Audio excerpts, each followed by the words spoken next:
Good afternoon and welcome one and all. My name is Daniel Cairns and I'm the Head of Enrolments here at Fourth Rev, and it is my great pleasure to welcome you all today here for the webinar From Where You Are to Where You Want to Be, Unlocking Careers in Data Science. I love hosting these events and I always take a moment to applaud you for making a decision to not only register but attend, because you're educating yourself on what is, for many of you, a very, very important life decision to invest in yourself, but look at what can transform your career, especially in that of data science. So a big welcome to you all.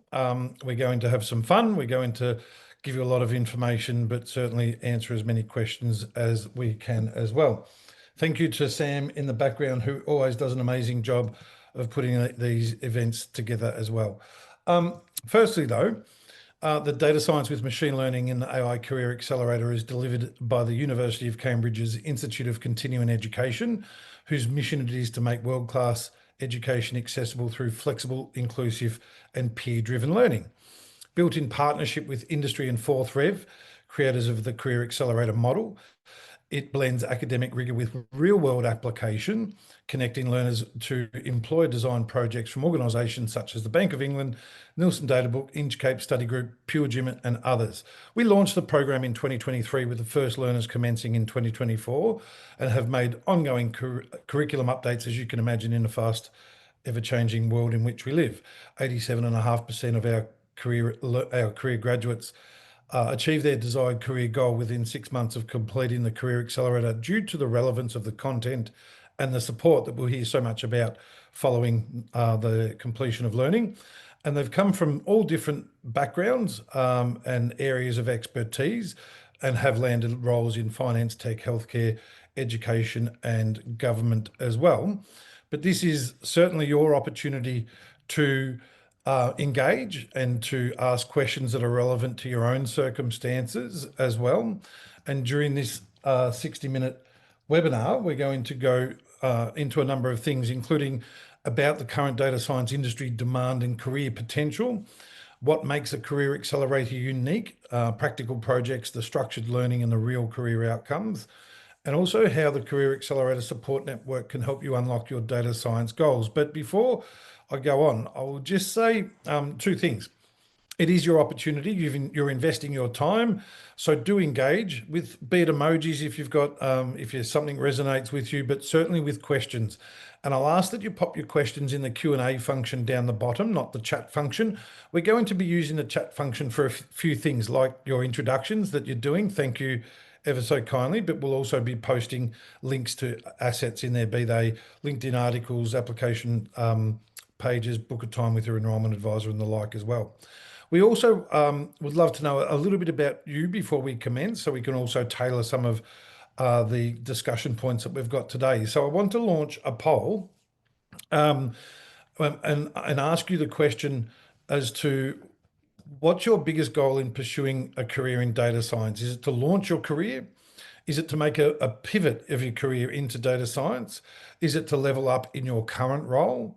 Or is it to do more purposeful work? And we've got amazing examples of learners certainly using data to drive change in areas that are of great purpose. So questions in the Q&A, links and chats will be in the chat function. Plenty of emoji blasts. We always love them. But now, without further ado, it is my great pleasure to welcome an amazing panel that is here to guide you through, educate you about the Career Accelerator, but also answer any specific questions you may have.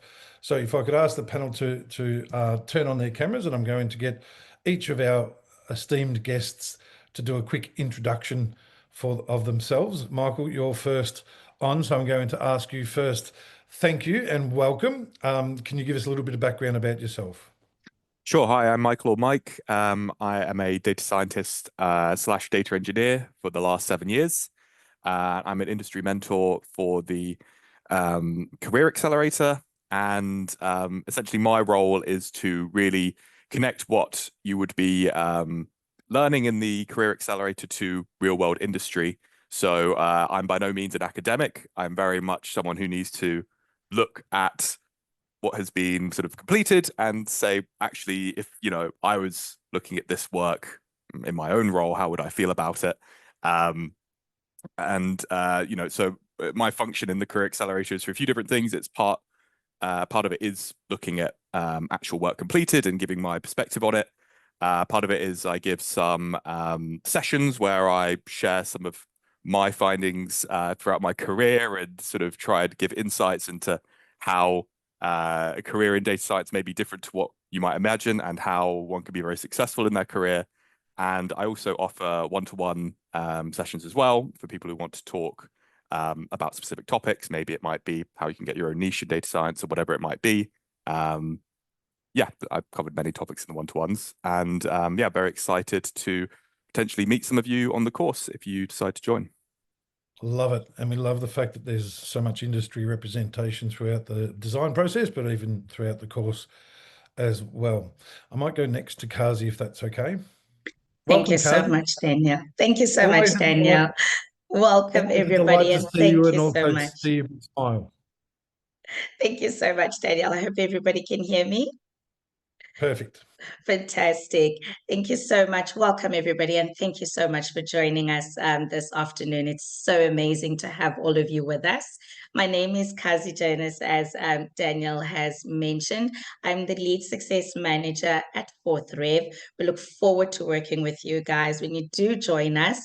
So I make up part of a wider success team, and really what's important for us is your experience in the program. We're here to support you from the very beginning, from orientation, and we are always so delighted to walk this journey with you until the employer project, supporting you, essentially being your compass in the program as well. So whenever you've got any questions, unsure between industry mentors and tutors who to connect with a certain challenge or question you need asked, we are the person that you can go to.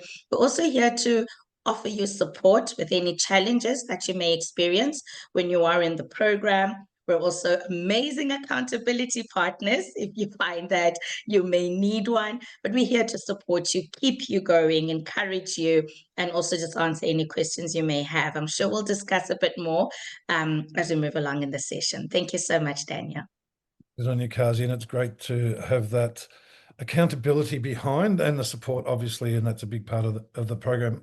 The ever effervescent Mo's next. Welcome once again. We love having you as our guest coach on our webinars, Mo. Thank you ever so kindly. A quick intro from yourself would be much appreciated.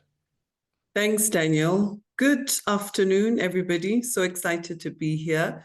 So as Daniel's mentioned, I'm a career coach, and my role really is to empower you to centralize yourself in your career, because a lot of us tend to approach our careers from the periphery thinking, what do I need to get? What do I need to be so that people accept me, so that people see the value that I bring? So what I do is I help you understand what your core skills are, your transferable skills, and also the unique perspective that you bring into data science, so that you're really leaning into your personality. You're not just doing this because you feel that the qualification is the only thing that will get you into a role. And I also help people overcome challenges when it comes to the inner work. So whether it's navigating imposter syndrome, because now you're doing something you've never done before, can be quite scary. We look at that.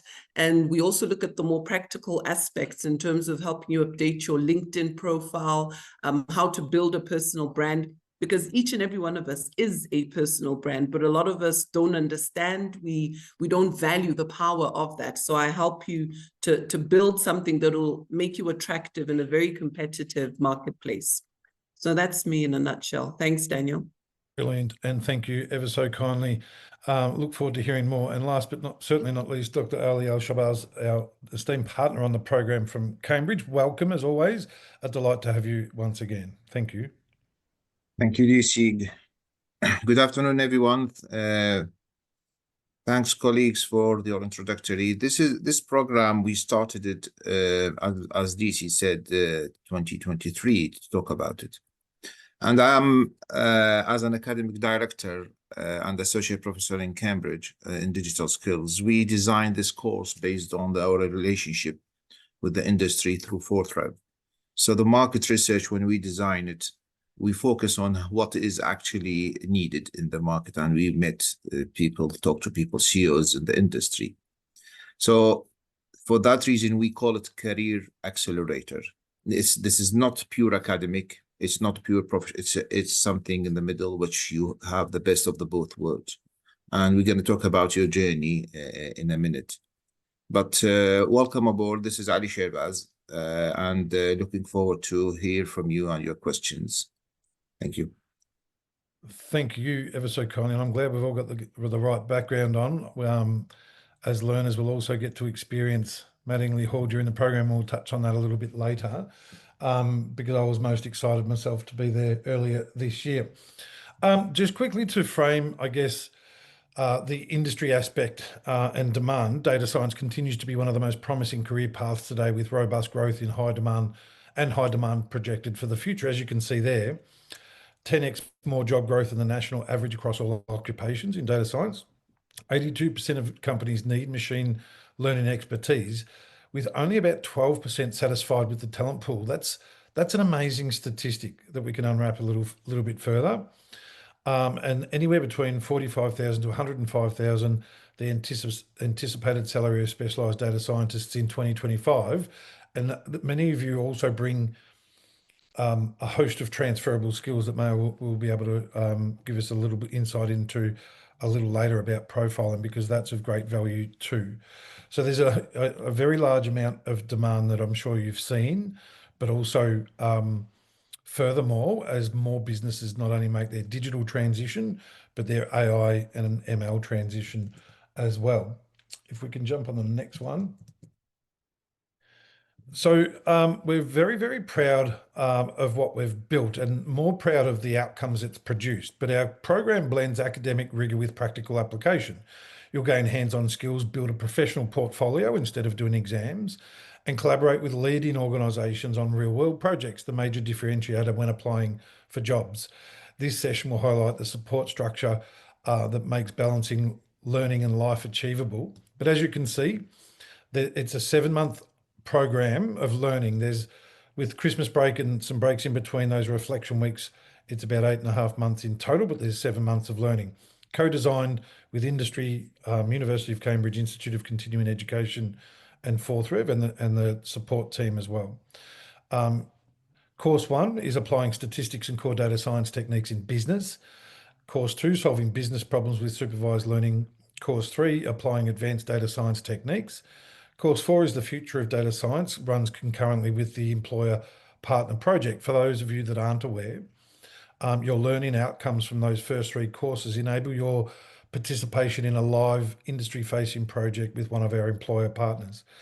In that, you'll be grouped together with 5 or 6 high-caliber peers and meet with one of our partners who'll present to you a real data-related scenario or challenge that they experience within their organisation. As a team, and as I said, through the application of learning of those first 4 courses, you'll come up with innovative and tangible solutions, presenting your recommendations back to the employer partner in a consultancy style presentation, and receive feedback from that. The benefit of that is numerous. It's practical application of learning. It's brilliant for networking with your peer group more deeply, but also leaders of industry. And lastly, it's a much more powerful demonstration of your value to a prospective employer to demonstrate how you've worked in a practical sense in a data science related project directly with industry as well. There's a lot more to it that we'll go through, but I'm more than keen to get to the questions that we have both from the audience, but also that I have of the panel as we go through things as well. Some of the key questions that we do get asked on a regular basis. Do I need to know Python before starting? I'll answer that quickly, and I'll ask Dr. Ali as well. The short answer is yes, but just for everyone's benefit, the entry criteria is as follows. You need to have completed a minimum of a bachelor degree containing some level of quantitative units previously, and have a year of relevant experience related to data. Now, it doesn't need to be an analyst role per se, but a role in which you've worked with data, along with the Python prerequisites. The Python prerequisites are important. We want to be teaching you data science from day one, not the basics of Python. So as long as you've got familiar with libraries such as NumPy and Pandas, and can go through a technical test if required, that will satisfy the entry requirements. Dr. Ali, anything else you'd like to add there regarding the Python requirements in particular? Thank you, DC. Yes, we expect the learners to have a minimum, as you mentioned, DC, basic to intermediate level, and we ask them to do the self-assessment. And also, if people would like to get this free pre-preparation course for Python, now it's available from in Fortrev platform. That's going to help you. So, because the language of the data science, it's the Python now, global language, programming language. Anyone should learn that. And during the program, you will all the practical. We're going to use the Google Colab, which is Python platform, to implement and learn and do the activities in terms of handling the data, dealing with the data engineering, all the requirements regarding the data itself, and try to get information or building a model or AI, supervised, unsupervised. We're going to talk about it later. It's in Python. So it's really important that you provide evidence that you meet the requirement in Python basics to intermediate level. And that is really crucial for us to make sure that you cope with it. Because at the end of the day, we ask you to dedicate around 20 hours. So there is no time to learn Python during the course. You should be ready to work with Python. That's exactly right. And we have had many learners commence and complete the program successfully with limited Python experience, but who were dedicated enough to learn the basics prior and get to that level required with our support. So we do go through a process of you submitting your application, we assessing that, coming back to you with those free Python assets that we can provide you. You go through the learning of Python, sit the technical test, and then you're 90% of the learners pass the technical test that take it, and you're accepted into the program commencing in July. So thank you, Dr. Ali, for that. As you've said, it's about 20 hours per week. There is a blend of synchronous and asynchronous delivery, meaning there are live sessions each week with the Cambridge academics, Ali's counterparts there as well. But the majority is asynchronous, meaning it is designed to fit in with those who are working as well. So you'll be able to choose and set study plans. I guess, Kazi, the study plans are important in the sense that you're holding learners, you're supporting them, but holding them to account. But the key is to get a study rhythm, isn't it? That is absolutely correct, Daniel. Thank you so much. I think, everybody has different schedules, different walks of life. So there's that personalization that is very important for us in the supportive structure in the program to ensure that we are accommodating of what their demands are on their lives, because we need to be realistic in terms of where is the time going to come from. I know when we look at it at face value, we always think we don't have the time until we actually take on that task of finding the time. And that's what we're here for. And it's rigorous. You're exactly right. There are sacrifices over that 7 months of learning that can and need to be made. And some people have not chosen to take on their new Netflix series, for example, to find a couple of hours a week that certainly assist them in dedicating to improving oneself and working towards one's career goal as well. Just before I move on, the cost of the program, including the coaching that we're going to go through more in depth in a moment, is £8,395 for that 7-month program. And there is a number of ways in which you can do that. There is a concession for those that choose to pay up front, or we do have interest-free payment plans.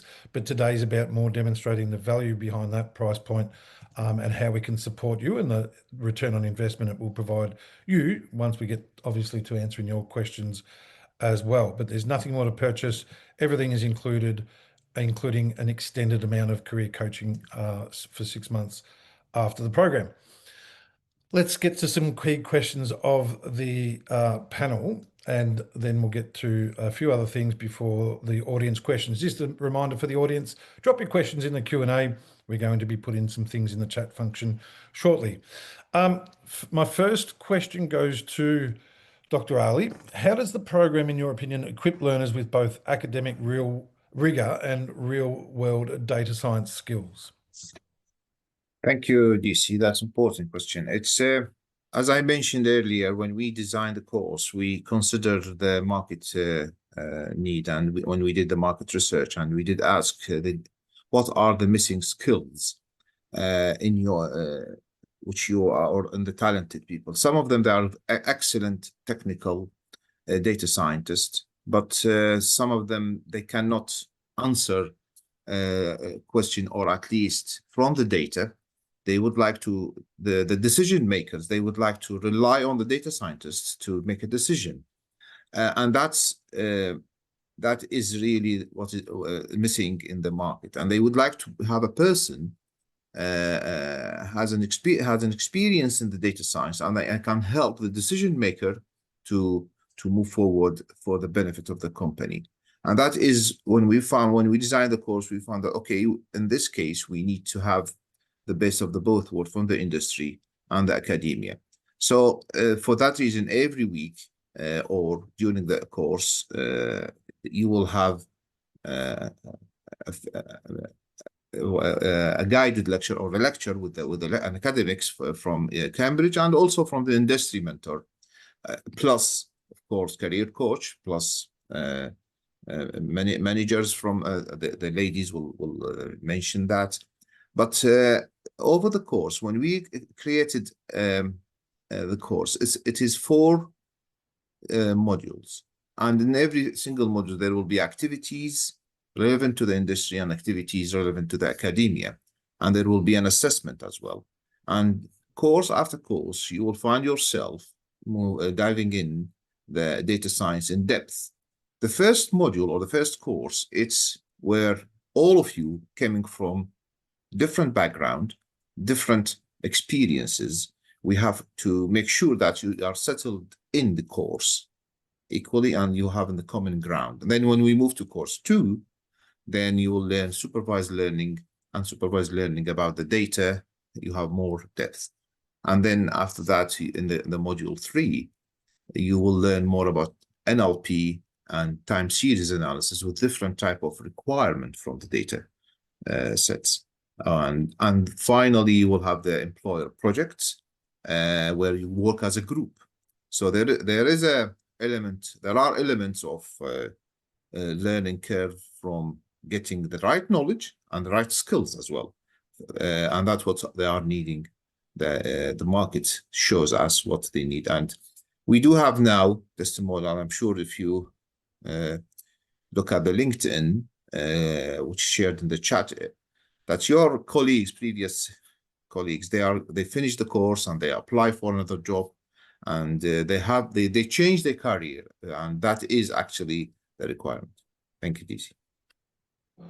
Thank you, Dr. Ali, and Sam has put the link, a LinkedIn post in the chat function. I recommend that you look at that either now or after the webinar, so you can digest, because it's such a well-written piece by one of our learners as well. But it is something that you will get to experience twice during your learning journey, going to Mattingly Hall at Cambridge, meeting Dr. Ali in person and the team, but also meeting your peers, many of whom you will have formed a great relationship with throughout the program.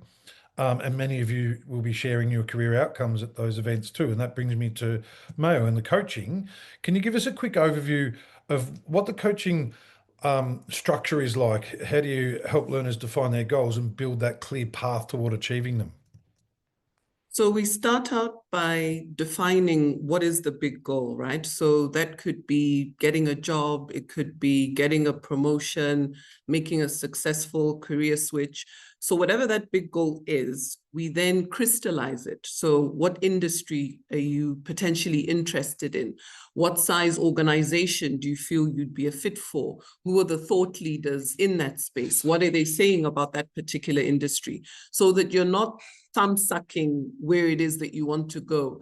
And another thing is, most people naturally want to stay in their industry because it's comfortable, it's safe, they understand it better. But that's not necessarily everybody's path. So we help to expand their thinking in terms of what that goal looks like. And then in terms of the path, we then break it down into smaller steps. So in order to get that job in the tech industry, for example, what are the things that need to happen to get you there? And that might look like building a personal brand, which is something I mentioned earlier. It could look like working on your interview skills, really understanding for yourself what your strengths are and having the language to articulate them confidently. Because a lot of us are very good at praising other people, at seeing the good in other people. But when it comes to ourselves, we undervalue, we undermine the great experiences that we have that we could bring into conversations in an interview context. So we even go as far as having mock interviews. So I'll be obviously the employer, you'll be there interviewing, and we help you lean into who you are. I've had 1 or 2 sessions where somebody will show up speaking like a robot. You know, they'll say, I have business acumen, I'm geared towards contributing to an organization. And I'm like, but that's not how you talk. Like, just be yourself, because everybody thinks that if you show up saying what you think the panel wants to hear in a robotic kind of way, then that's what will get you ahead. So it's definitely about having that balance of being able to articulate your technical competence and also bringing in this different dynamic that only you can bring in because of your life journey. So essentially, that's what the coaching process and the path looks like in terms of achieving goals. You're muted, Daniel. I don't know why I ever went on mute. I love that. Thank you. Positioning one's new skills along they're transferable by doing a course such as this, which has been designed for career outcomes, is an amazing thing to articulate to employers. It's industry relevant learning and practical, and that piece that you help shine in your one-on-one coaching with learners is invaluable. Whenever we survey our learners at the completion of a program, it's always the relevance of the content followed closely by the value of the coaching. So a reminder for everyone, you have one-on-one coaching sessions during the 7-month program, and now we've extended that to beyond for an additional 6 months of coaching to ensure that you have that support at the time in which you need it most, which might be after the program. You focus on the learning, building the goals, working out the strategies with the coaches to achieve them, and then execute on that post-program as you're applying for new roles, be that internally or externally for some. Thanks, Mao. Kazi, what does real-time student support look like during the program, and how do you help learners stay on track? Thank you so much, Daniel. I think this is one that is really important for us, especially for this nature of studying, in ensuring that everybody does feel that they do have that support. I know in normal settings, sometimes you would be responding to a ticketing system, but you do have an entire support team that is here to support you. So when you do reach out to the team, you are assigned success managers that are here to answer your questions. We are very big as well on personalized, tailored support. So this is also guided by our interactions with all the learners that are in the program. So we do know there are different challenges, there are different needs that you have when it comes to the program, and these are what we try to ensure that we support you in. We do assist you as well in staying on track. We know life happens. So sometimes we are that person that is checking in. Is everything okay? We keep you updated on your progress so that if there's anything that is sort of a challenge you need to catch up on, we can have a conversation about it. If there's maybe any additional support needed that you maybe didn't quite think you would need in the beginning of the program, we can work together to put that in place. So essentially, that's what it is for us, Daniel, to ensure that everybody in the program with their different needs does feel that they've got somebody that they can lean on for the support. As I said, we're here from the beginning right through the end. So we essentially walk this journey with everybody. I love that. Walk this journey with you. It's so personalized, your support. You develop trust, or the learners develop trust in both you and the coach to support them, and it's critical and highly beneficial as well. Michael, sorry for not coming to you sooner. It feels like forever since I've done the intro and I've been talking too much, but I really value your input into the learner experience as well. How do you support learners in translating those technical skills and those new skills into real world applications and career trends and shifts, for example. I think your role is amazing and very unique in the program. Thank you. Yes. So as I mentioned earlier, I'm an industry mentor. Yeah, there are multiple industry mentors on the program, but in the course that I'll be covering, I would be the industry mentor for that. And in that, I think the industry mentors are a really good addition to the course, in a sense that, we don't have. I'm very independent of the creation of the course, so I can take what is being done in the course and how people complete their projects. And I haven't had the input into, creating the, the the out the mark scheme's not the right word, but I can independently evaluate what you are doing and say, okay, is this in the sort of way that I would expect it, if I was your manager, for example. So, as industry mentors, you really sort of have that constant thought of, is this the sort of thing that would impress me as a potential employer if this was something that was presented to me in an interview situation? Would that make me think that that you're a competent data scientist? So I think that that's always a sort of drive for us as industry mentors. And then also, I've had many one-to-ones with learners who I will mention there are also career coaches who are very, very good at making sure that your CVs and the way that you're approaching your career shifts up to date.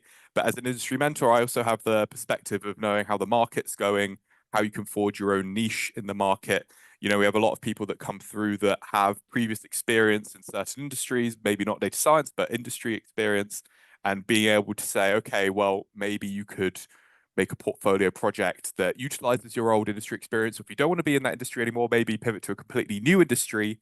So, I have the perspective of be able to say, if I was interviewing you, I think XYZ would look good, which is if you're looking for a career accelerator that this program is offering, then that's, I guess, the main point, is to think how it would benefit your career. So that's really where our role comes in. It's so invaluable to maintain that blend of academic learning, technical prowess, but also industry insight that you provide on a weekly basis, an individual basis sometimes, to learners, because often in a world in which changes so quickly, the curriculum doesn't keep up with the industry. And we're not only constantly evolving it, but also having those real industry insights on a regular basis is invaluable for the learners as well. We'll go to the next slide, but where can this program take you, I guess, and what types of learners succeed most? I guess let's take a moment to what that might look like, and I'll invite anyone from the panel to share their thoughts. But for people who are interested, we have 70% of our learners are career changers with a desire to change their careers into a data science related field, and 30% of career advancers seeking to take their skills to the next level in their current role, or apply it to their PhD. And we've got many, many different types of and varied, diverse backgrounds of learners from all sorts of industries and motivations, but roughly it's a 70-30% mix of changes towards advances. But I guess, Dr. Ali or anyone, since you work closely on the academic journey, what types of learners succeed most in the program? Yeah, let me answer this question. It's actually dedication. When we say 20 hours a week, we mean it. The student who struggles, the student who start to leave the activities and the tasks that for that particular week after week after week, after 4 weeks, they found themselves, they have to cover. So if you think you are going to have a 20 hours dedicated 20 hours to that program, you're going to succeed.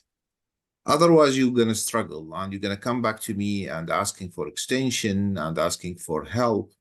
And that is actually not meant to be, because Career Accelerator, it's not an academic degree, and it's not also an executive kind of training you get.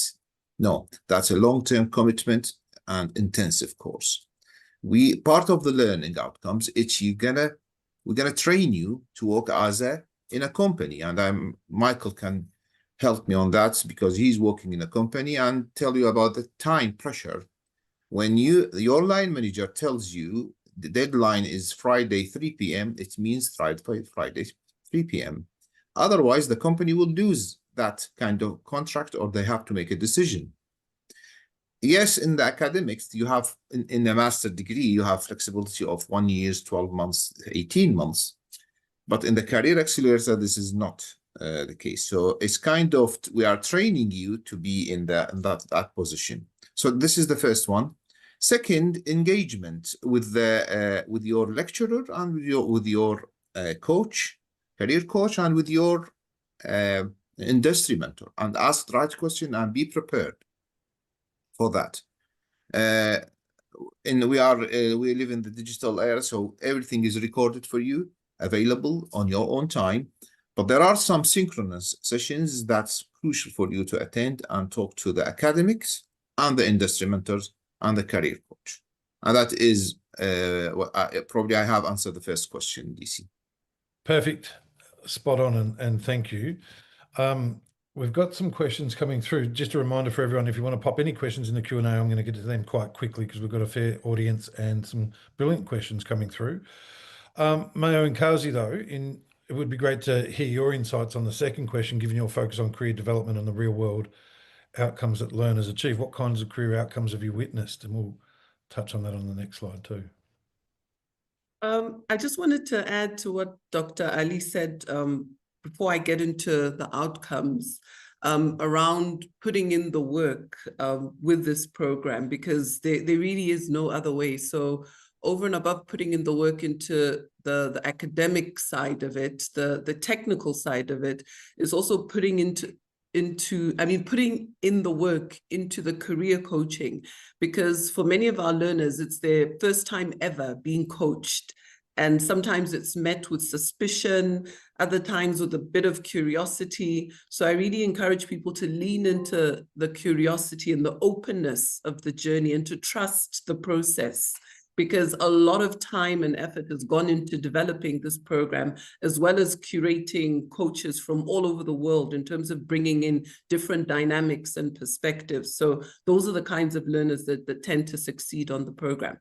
So in terms of the second question, the career outcomes, they're broad and varied. So over and above the tangible ones like getting a job, getting a promotion, there's also the human side, the human skills related, or also known as soft skills, in terms of improving your communication skills, improving your ability to communicate your strengths, as I mentioned earlier, improving your confidence. When we get onto a program like this where learning is accelerated, as the name implies, it really requires you to trust that you have what it takes to be able to go into the marketplace and work as a data scientist.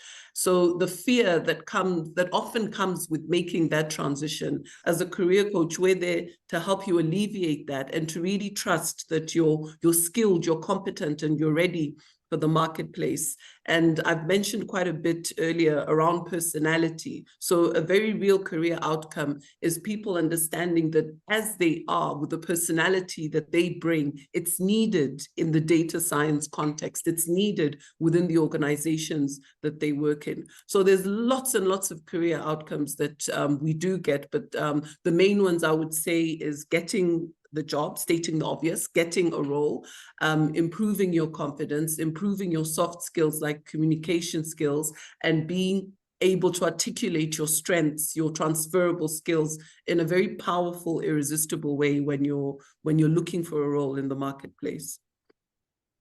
So well put, and thank you ever so kindly, Kazi.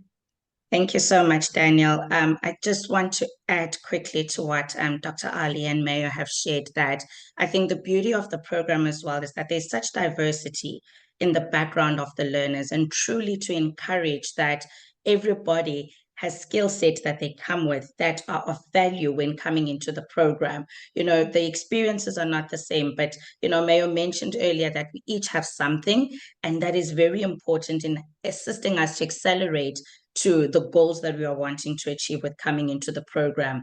I also think the beauty of the program with me, which is one of my success stories, which we've got a great deal of them with learners that have come into the program, is our very first cohort that we started with the Career Accelerator, where we had somebody, one of the learners, achieve their career goals before they even started course 2.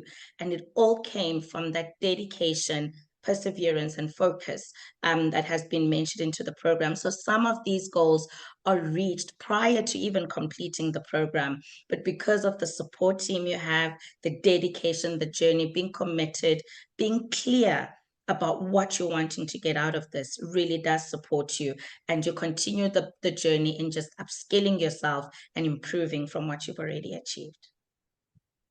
So well put. Thank you. I'm conscious of time as well, so let's get into one or two quick ones. We did want to share a very inspiring story that is upcoming and will be live as well before we get into the questions. But lastly, I'd like to ask, which of the following is your biggest challenge when considering a career accelerator? Is it balancing work and studies? Is it building confidence in the technical skills to required to make that transition? Is it the transition itself? It's such a big decision, and we have so much empathy for those going through any type of career decision such as that. Is it understanding the opportunities or affording the cost? If everyone can pop their answer in there, we'll skip on to the next slide, because you'll be able to hear from a learner and one that has provided so much inspiration to many in Sheldon. Sheldon completed the program, and whilst on the program was actually headhunted and landed a new job as a data engineer with a significant salary increase. We are hosting, we are welcoming Sheldon as our guest on an Ask Me Anything Q&A coming up in a few weeks.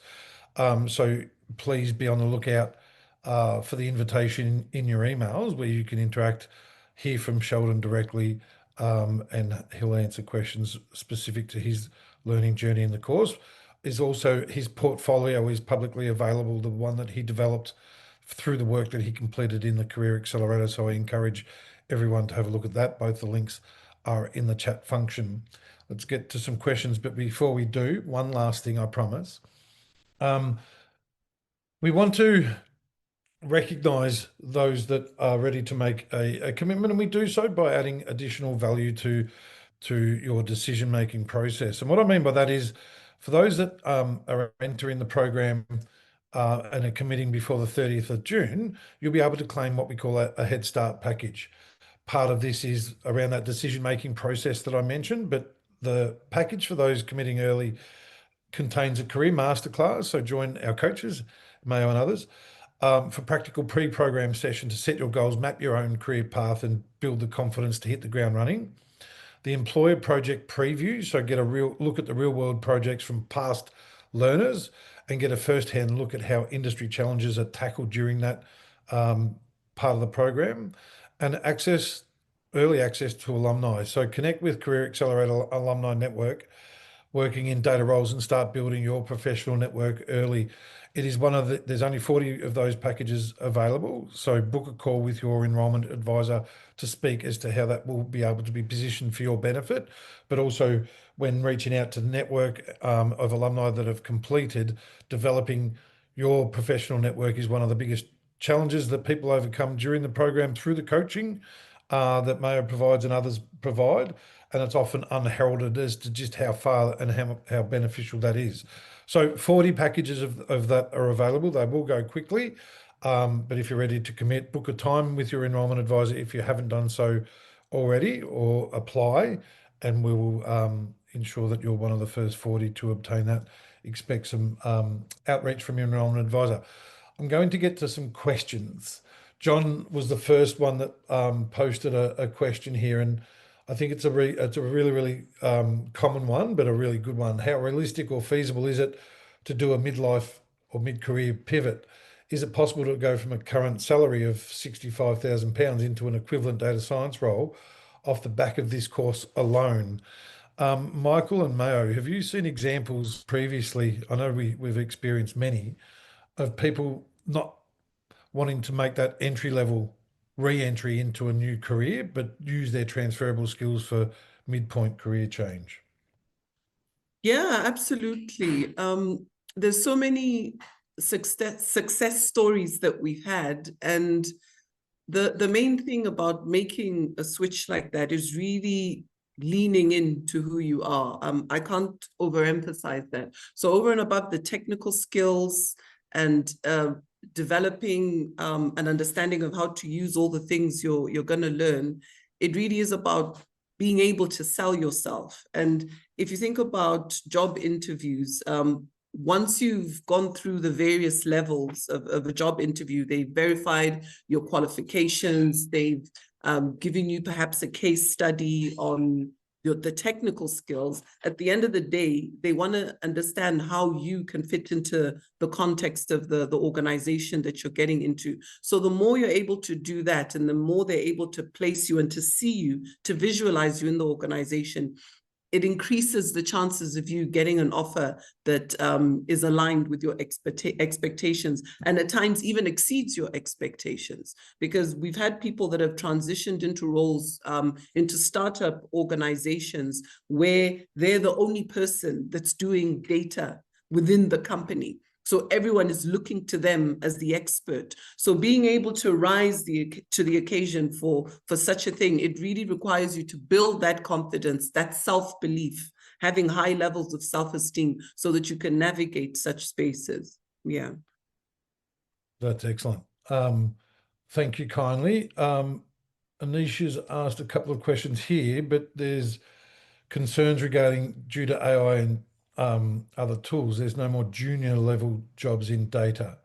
I remember hearing that about Microsoft Excel, that it was going to kill accountants, and it didn't, and it won't. And it's not dissimilar, although those that do have the skills to harness it and leverage it and demonstrate to employers that they have that will be set apart, and I think more employable. Michael, have you got anything to add there from an industry perspective around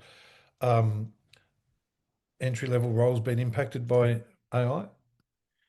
Yeah, I'd say that the market is definitely in a place where it's harder to just say, I want to be a data scientist, apply to 100 roles without a portfolio, and just, you've done the Titanic data set and you're assuming that's going to be enough. So I would say really that does mean that you do have to differentiate yourself. I think employers are looking now more for the perfect candidate.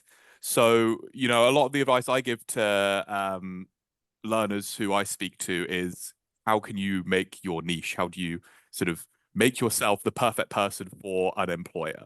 And it doesn't mean that, if you decide to specialize in one particular sector, you only apply there. But if you do apply to those roles, how do you make it that out of all of those people, you're the one they pick? So my perspective on that is that people who can use these tools, are also going to be in a better position than those who don't. In a gold rush, sell shovels, I think, is the maybe classic saying. If you're this, if you have the skills to be able to use, as you say, back in the Excel, when Excel came out, people who could use Excel excelled. So yeah, I'd say that there's any excuse to say why, I can't get the role, but there are still roles out there. And I think it's just up to individual people to make the best of what they have. And there's definitely no need to say that, now it's too hard and there's no point trying. I think that means that it's, how do I make myself the most employable version in the current situation we're in? Exactly. And Sophie's asked a similar question, raising her concern regarding the statistic that only 12% of employers are satisfied. That directly was answered by your answer just then as well, Michael, where employers are potentially looking for the perfect candidate, or extending Sophie's question, is it indeed that data scientists need to be better applying their skills to solve real world problems? I think you've summed that up beautifully, Sophie, and grasped both ends of that challenge there. So I wanted to acknowledge that as well. Marie Claire has asked, whose name I recognise maybe from my previous webinar where you engaged so much. I really appreciate that. So Mari's asked two questions here. I'm very interested in health tech, and this is the sector where I currently work. Is it possible to align the practical elements of the project tasks with the relevant organisation? Dr. Ali, I know you've only got a few minutes before you have to go, and I will hang around and answer all of the audience questions. But why is it, in your opinion, well, not your opinion, why would it be that people can't choose outside projects to apply the learning to, do you feel, if I've rephrased that correctly? Well, Marish, you are not the first person. We do have a student learners from the health, and they are interested in the health. But they join the course, they learn the skills, they learn how to deal with data, different type of data, and they learn how to use the machine learning to utilize it on a certain data. And then once they finish, they go and join a health tech kind of job, because at the end of the day, I'm expert in the cybersecurity and networking. I'm not expert in the health tech. So yes, I am a data scientist, but I can put my energy and the experience in the cybersecurity. You are expert in the health tech. You're going to learn the data scientist tools, code, algorithms, and then you're going to apply it for the health tech. So unfortunately, we can't change the flow of the diagram, because this is being agreed with the company, and we're talking about different type of data sets. This is not the first time people asking about specific data sets, but we have an agreement with companies because they are supporting us, especially for the Bank of England. There are a team behind these data sets to support you, and they are sharing their experience. So that is the reason for that. Okay, thank you. Yep. Could I also just add, sorry, I just wanted to add as well that really, if you can already thought of your niche, for example, if it is health tech, being able to, the next step after learning those skills is, how do I demonstrate my skills? Would that be a portfolio or whatever that might be? So if you already have that in your mind, you're in a good position to say, okay, well now, when you're coming up to the end of the course, I know that I want this sort of niche. Can I find some health data sets? Can I build my own project, make my own portfolio? That's really where, the specialization could come in. It's from the skills that you learn generally with everyone else in the same kind of projects that we already have. Exactly. And the learning is transferable. If you did a project example on tens of millions of social media users and adapted that for your own outcome in the workplace to patients, it's going to be the same process. It's just the data point that you begin with is different. Murray, your other question is a yes. Answer to your other question is a yes, but please, if you haven't yet, book a time with your enrolment advisor and they'll walk you through how to demonstrate as an edge case to Dr. Ali that your professional experience meets the criteria. Got heaps of other questions. Someone has no experience with coding of any sorts. Would it be a hindrance? And there's a few of these types of questions, and it depends on your individual circumstances. But I often give people the analogy of it's like going from nursing to surgery without becoming a doctor in between, the doctor being the analyst. You're going from zero experience to a data scientist without being an analyst in between. So look at those progressions. But it is such an individual thing. I always recommend that you book a time with your enrolment advisor who have a great deal of empathy for your own circumstances and give you the best advice possible. Getting through some others, and I know Dr. Ali and others might have to go. Sylvia's asked when the next cohort will take place. The one after July is on October. Thank you, Sylvia. We look forward to welcoming you whenever it is most beneficial for you.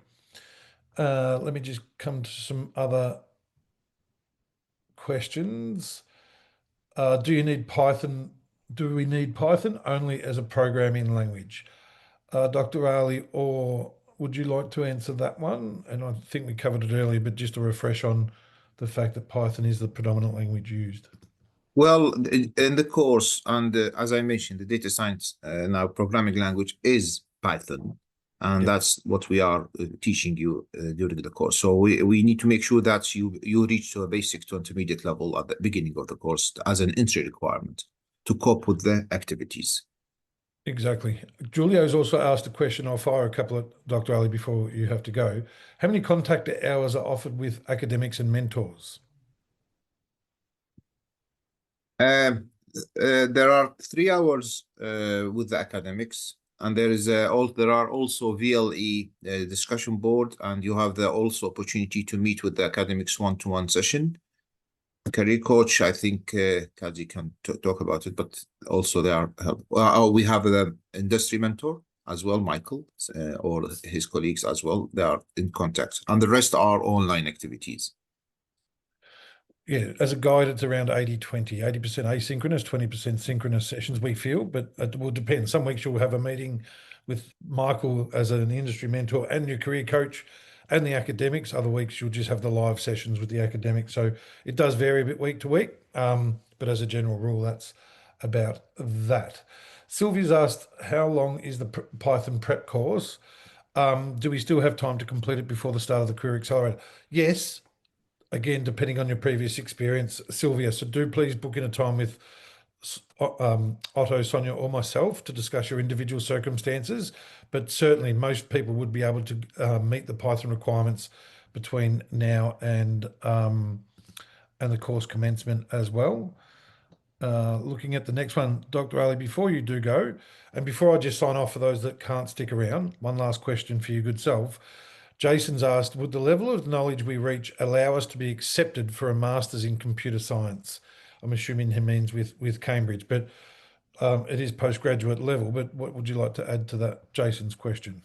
Yeah, when we design the course, that's the equivalent to PG Cert, although it's non-award bearing, but the content and the design of the course is a PG Cert. PG Cert is the first year or the first 60 credits or the first third of the master. However, that in terms of the content, in terms of the accreditation, it's not accredited because it's not PG Cert. That is, you have to bear it in mind. In the future, we haven't done a master yet. In the future, if you have master in data science, we are going to consider people who did the Career Accelerator and exempt them from some of the credits. Exactly. Before I get to the other questions, and as I said, I will stick around and answer everyone's question, I did want to take a moment to formally thank the panel. Michael, Kazi, Mo, and Ali, thank you ever so much for your time and your insights into the support that the learners will receive in this career-changing, career-accelerating program. Your time and insights are not only valued, but very much appreciated. I hope it's helped everyone. For the audience as well, thank you for your time. As I said, I'll stick around and answer all of the questions and any more that you care to come up with. But you've made a first step towards a career and a life decision that will hold you in great stead for the future. It's now about making that commitment to yourself to take the next one, be that submit your application, be that book a time with your enrolment advisor, or be that speak to those around you about your decision and the sacrifices that you might need to make over that 7-8 month period for the benefit of your career and their lives, if that's what your motivation to study involves. So well done. You've taken a significant step today. It's now about taking the next step. I know Dr. Ali has to fly. Anyone else on the panel that does, please feel free to do so, and I'll keep answering questions. Thanks, Ali. Thank you very much. Arian's asked here, I'm looking forward to integrate data into my design process of story-driven games and narratives. Is this something that is practical? Michael, might be a good one for yourself. I certainly think so, but anything to add to Arian's question there? Sorry, I just wanted to reread it. Is it At the very top. yes, at the top one. Design process of story-driven, James. It's hard to say. I'm not an expert in story-driven game development. This is obviously a career accelerator for data science itself. So we're focusing on how we can allow people to make that career step and how you can translate, what we covering the course into the next step of your career is really up to you. If you know, using ML and AI to help you build story-driven games and narratives might be possible. It's not something I've personally done, but you know, it may be that you do this course and you say, oh, actually now I have the skills to be able to potentially use data science to help me build some of the maybe more programmatic parts so you can focus more on the story. It might be the case. I'm not sure how data science and ML is used in the game development sphere, but I'm sure that they are using it in some way if you're looking to potentially do it, move to an actual career in doing it rather than make it yourself. I'm not exactly sure what the position is, but you know, what I want to say on the previous question, which is sort of applicable here, is that I feel like data science is a very sector agnostic career. You know, my first sector was finance, and then I moved to my next role, public sector, and now I'm currently working in consumer goods and retail. And really, there was very little that I wasn't having in one and was doing in the other. You know, you can take yourself away from the sector and really focus on the data science and the coding and the technical aspects. So in that way, it may be that it will still be useful for what you're mentioning. Exactly. We'll rip through some more. Sadi has asked, can I join in October and complete free Python? In the meanwhile, the way we distribute the free Python resources, and this will change to an internal one shortly, is through successful application. So please, you can apply now for October. You'll get a letter of offer. You'll also get your access to the free Python resources to be able to then take the test at a time that suits you. You can certainly secure your placement well ahead of time and receive that free Python support through submitting an application. But always, as always, speak with your enrollment advisor as well. Anonymous has asked, what if you have work experience and studied data modules at university but never graduated? Would you still be eligible? I would think yes. We have a process with Ali directly where what we deem as edge cases go through Ali personally to be approved or viewed. But relevant work experience is always considered in that process, and also completed modules of an incomplete degree would also contribute. So again, talk to your enrollment advisor, but I'm sure that would be fine. I love this question. Nadia, have you received any feedback from employers of your data science graduates, including those that have completed the course as a career changer? I love that question, and I don't think we've sought it directly. We've sought it via the surveys that we do of our learners. I think it's a really, really salient question for us to be asking employers of graduates. And I know we've anecdotally heard it through others that have come back to us and said, I recently employed one of your graduates. I'd like to put another employee through the course, which is great and resonates beautifully. But we've never sought that feedback specifically, and I think it would be a great data point. Kazi or Michael, have you got any anecdotal examples of employers of graduates mentioning anything other than that? I'm going to, Nadia, jot that down and speak to our marketing team about reaching out for some of that, because I think it would be very valuable. Nothing at this stage that I'm aware of, Daniel, but I really think it's quite a good point, because we do have employers approaching us, which is a good sign. So I think, yeah, just collating that is actually a great idea. Love it. Yeah, I'd say those are starting to come in, right? Because it's quite a long course. So, you know, we have example of like Sheldon, for example, who was mentioned. And so, you know, he only really graduated from the course or finished the course a couple months ago or even a month ago. So, you know, these are the sorts of things that will be building and snowballing in the coming months and years from now-ish, I think. One thing we do get is sometimes it's not always a career outcome that's inspiring, although that's our North Star metric here at Fourth Rev. For those still in the audience, sometimes it's an application of learning outcome. And one of our learners early on in the Career Accelerator was working in, people may have heard this before, but working in supply chain logistics for the Red Cross, and he developed a model that analysed historical conflicts within Africa and worked out how he could then overlay that across emerging conflicts. And what it enabled the Red Cross to be able to do was actually predict where they would need supplies ahead of time, which blew their minds and changed their model, because it had the potential of saving lives through having those pieces of equipment and supplies in the conflict zone when needed, but also reduce the harm that they put their own teams in when trying to get the supplies there during conflict. So a game-changing application of learning, not just a career outcome, is sometimes just as amazing. Sadi has asked, is the program suitable for beginners? I'm ready to take the challenge to work hard but have no industry experience. No, you do need 1 year of industry experience, Sadir, but we do have another option that I would highly encourage you to speak with your enrolment advisor about, but it is a prerequisite that you have at least 1 year's industry experience as a part of the entry criteria. The payment plan I'll come to in a moment. Shirag's asked, regarding the course, is the course/project attached with the Bank of England? What is the project work and when is this project due?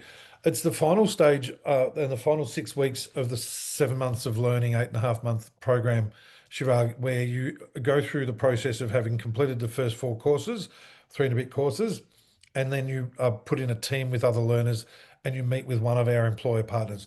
It may be Bank of England, it may be any number of employers that are running a project at that particular time. And they'll present to you the real challenge, like a request for service, like companies would come to you as a consultancy and ask for your assistance on a project. You then, as a team, go through that process of identifying the roles and responsibilities within the team, applying the learning from the first 4 courses, and then presenting your final recommendations and solutions to that client, if I can call them that, in that consultancy style presentation at the end. So the idea is you take that learning, you apply it in a practical real world scenario and get that experience to then have on your resume that you've worked with X company and demonstrate, this was the challenge that they presented us. Here's the solutions that we came up with, and this is the potential impact if they implement said solutions, which is often the case that they do or can. Great question, Shrug. How often is the live coaching done during 9 to 5, Monday to Friday, and how long do they last? Paul, thank you, Paul. Your name looks familiar as well. Kazi, can you answer that one, please? Absolutely. Thank you so much, Daniel. So we do have live sessions with our tutors weekly.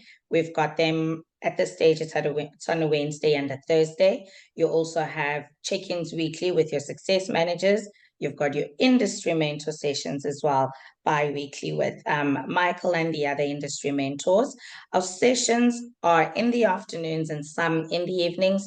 We do this as an accommodation to try and tailor to everybody's different schedules. We do know sometimes some may not be available in the afternoons because of work. We try to put it in a lunch break though if it's in the afternoon, and then we do in the evenings as well for those that are unable to attend during the day. I think what's important is that any kind of live session that we've got is recorded. So if you ever need to miss a live session, we do have the recordings available for you to catch up and not miss on the opportunity of what was discussed.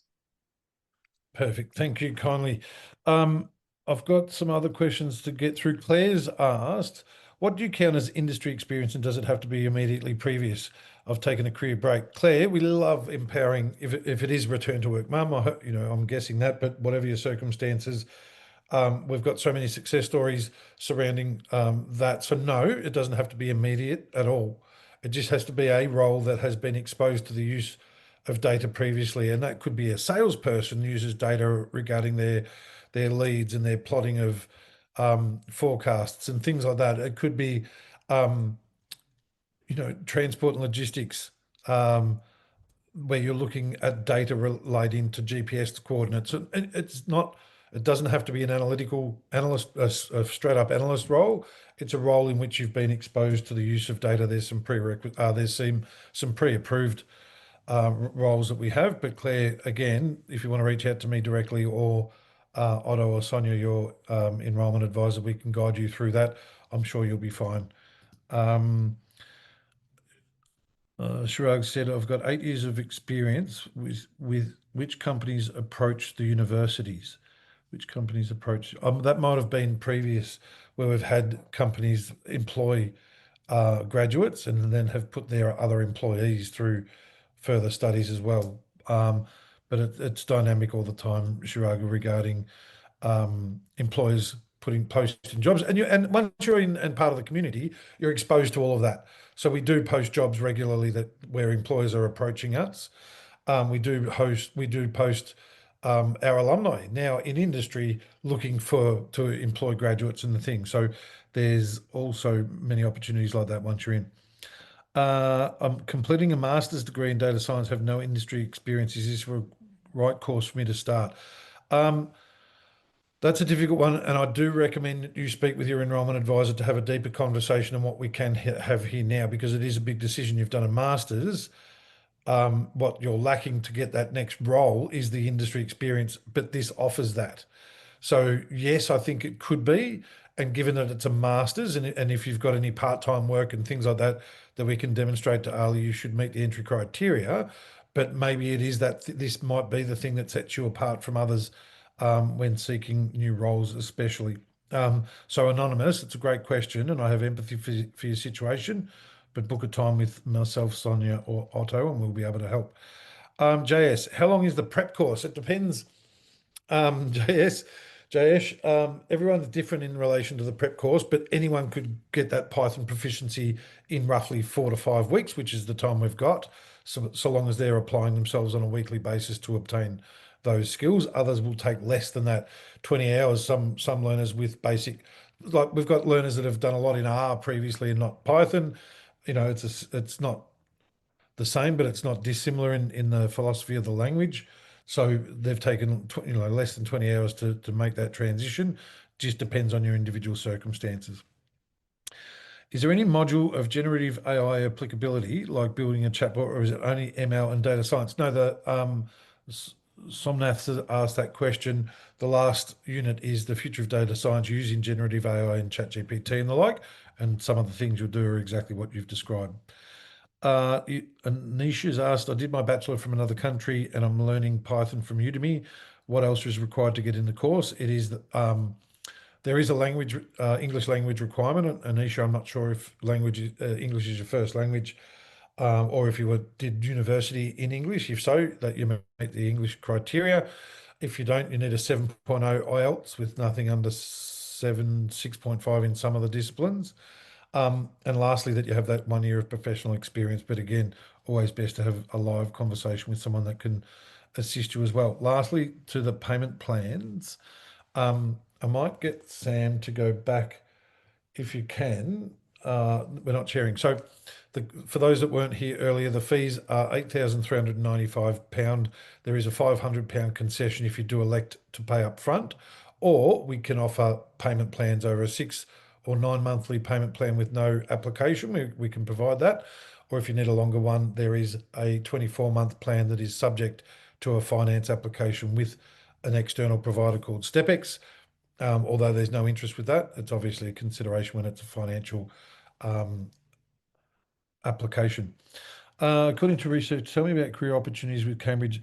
Can I ask Abdul Razak that you attend the session with Sheldon? So you'll get an invite for that, and also on our YouTube page, specifically under the Cambridge ones, you'll be able to hear all sorts of outcomes from our learners, and we'll publish them on our socials all the time. So do follow us on LinkedIn. I do apologise. I've got a call with a learner that's booked me in 1 minute, but I do want to take this time to thank everyone for sticking around for the extra 15 minutes. We look forward to welcoming, supporting and celebrating your success. Michael and Kazi, thank you so much for so much of your time, and Sam in the background as always as well. Thanks, Have everyone. a great day. Thanks, Michael. Thanks, Thanks, Kazi. Cheerio.